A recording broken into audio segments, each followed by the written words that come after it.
តាមហៅមុខយូរហើយតាកំពុងតែដើររកកន្ធាត់ណាដែលអត់សូវស៊ីស្បៃហាត់ហេបងប្អូនកន្ធាត់នេះតំណងណាឃើញនៅពេលដែលយើងអត់តន់ត្រូវការប្រើយើងតម្លាក់វាទុកអញ្ចឹងតែបើថាបងប្អូនមើលហាត់ឃើញតំណងខមមិនឲ្យខ្ញុំមួយម៉ាត់បើថាខ្ញុំថាវាតំណងមែនតែនហ្មងហើយដៃវ៉ាន់បានច្រើនវាមានដៃយួរសងខាងនៅតំណងហើយមានពណ៌សពណ៌ហើយកន្ធាត់នេះដែរលក្ខណៈសាច់វាបែបសណាញ់តើបងប្អូនកំពុងតែជួបបញ្ហានៅពេលដែលយើងធ្វើម្ហូបអីអញ្ចឹងឆ្នាំងផ្ទះរបស់យើងនៅលើចក្រាមអីហ្នឹងវាអត់បាននឹងល្អទេនៅពេលដែលយើងជោគឆាអីចឹងទៅអាឆ្នាំងហ្នឹងវាអង្គើដូចនៅក្នុងវីដេអូនេះអញ្ចឹងបើអញ្ចឹងបងប្អូនគួរតែហៅជំនួយភ្លាមទៅនេះណែដូចមុំចក្រាមនេះអញ្ចឹងគឺអាចជួយដោះស្រាយបញ្ហាបងប្អូនដូចមុំចក្រាមជំនួយនេះអញ្ចឹងគឺគេមានប្រទេសថៅហ្នឹងដល់ទៅ6ឯណោះដើម្បីការពារល្អនិងទប់លំនឹងបានល្អថែមពីនេះដែរគឺគេមានក្បាច់ជ្រួញ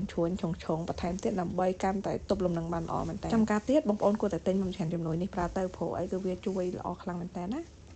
នៅក្នុងផ្ទះបាយរបស់យើងគួរតែមានរបស់ប្រើប្រាស់គ្រប់ប្រភេទទាំងអស់ព្រោះងាយស្រួលក្នុងការពេលណាដែលយើងខ្វះខាតគឺយើងពិបាកក្នុងការរកមែនតើដូចថ្ងៃនេះដែរខ្ញុំណែនាំថង់ពូតនេះឲ្យបងប្អូនមួយទំហំថង់របស់គេធំល្មមដែលយើងអាចដាក់ពូតបានហើយងាយស្រួលពូតថង់បែបនេះព្រោះដោយសារថង់ប្រភេទនេះគឺវាអាចច្រោះទឹកស្ងួតឡើងទៅសោះល្អហើយបើប្រហោងកាឡារបស់វាទូចល្មមហើយនៅពេលដែលយើងប្រើហើយយើងបោកសម្អាតសម្ងួតទុកព្រឹងឲ្យក្រោយទៀតទៅក្បាលប្រហោអូតូនេះបងប្អូនគួរតែមានវាមួយនៅផ្ទះដោយសារវាងាយស្រួលប្រើខ្លាំងមែនតើមិនថាបងប្អូនចង់ចាក់ទឹកចូលក្នុងកែវឬក៏ផ្ទេពី11ទៅ11ទៀតគឺងាយស្រួលខ្លាំងមកបើតាមការប្រើប្រាស់ជាក់ស្ដែងរបស់យើងឥឡូវគឺភាគច្រើនគាត់ប្រើអាធុងធំ20លីត្ររបស់ខៀវហ្នឹងដល់អញ្ចឹងទៅយើងត្រូវច្រកដាក់ដបដើម្បីប្រហោចូលក្លាសេទូទឹកកកអីចឹងហើយក្បាលប្រហោអូតូនេះដែរជាប្រភេទសាក់ថ្មបងប្អូនអញ្ចឹងសាកម្ដងប្រើបានយូរតើខោអាវទុយដូចជាលីអូស្រោមជើងគ្រឿងក្នុងផ្សេងបងប្អូនទុកដាក់របៀបណាដែរនៅពេលដែលត្រូវការរម្ដងមានការញ៉ៃញ៉ៃបបាក់ហោដូចស្រោមជើងអីបាត់មកជាហៀងអីចឹងដូច្នេះបងប្អូនគួរតែមានប្រអប់នេះមួយដើម្បីទុកដាក់ទៅតាមប្រភេទរបស់វានីមួយៗលក្ខណៈពិសេសនៃប្រអប់នេះគឺថាយើងអាចផ្លាស់ប្ដូរនៃការខាន់ចង់បានទំហំទូចក៏បានធំក៏បានខ្ញុំជឿថាបងប្អូនក៏រងចាំឲ្យមានប្រអប់បែបនេះយូរហើយដែរដល់រៀបបានស្អាតបែបនេះបើកែមកដឹងតែអារម្មណ៍ល្អហ្មង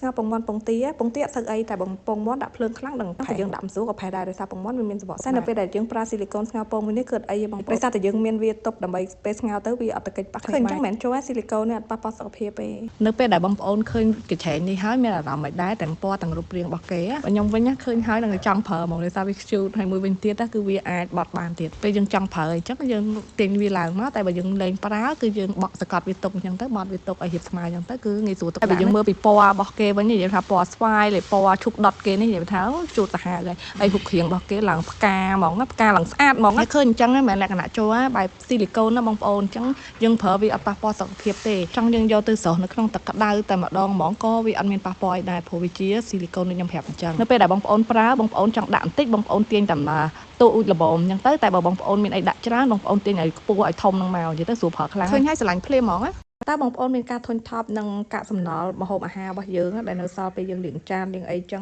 ធុញម្ដង